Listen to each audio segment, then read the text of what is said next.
So many water rescues in the aftermath of Ida, and you hear us say so many times, turn around, don't drown, turn around, don't drown. I think it's hard to kind of fathom how powerful water is until after you see an event like this. It only takes a foot of water to float a small vehicle. And let's say you have an SUV and you're thinking, oh, okay, I can make it through this. It only takes 18 to 24 inches of water to float an SUV or a truck, which is really impressive. It's not something that you would kind of know off the top of your head, which is one of the reasons why we tell folks, again, just turn around, find another route to take. That's not an issue anymore tonight. Take a look at the river levels. I want to give you an idea of where they're headed.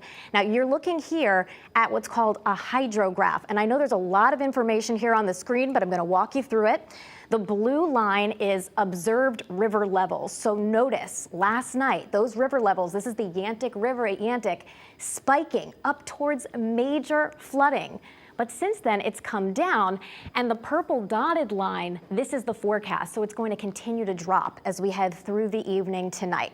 Now, all of these smaller rivers and streams, they rise rapidly, and then they drop rapidly. However, for our bigger rivers, like the Farmington River, all of those tributaries kind of feed into them, so they continue to rise. So the Farmington River at Simsbury still rising, but is expected to crest later tonight in minor flood stage, not getting to moderate flood stage, and then following that kind of graph a little bit farther down, the Housatonic River at Gaylordsville, it looks like that is kind of leveled out here too, and that will start to come down as well. But clearly we had all of that flooding with those massive rainfall totals.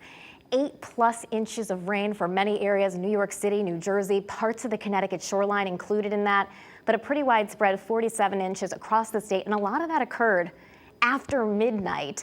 And I do think that, I don't want to say anything helped us because there's nothing good about the storm. It was kind of a blessing and a curse that it happened to us at night. We were talking about this earlier. A curse because it's scary. I mean, you're siphoning out the basement, wondering what's going on with severe weather.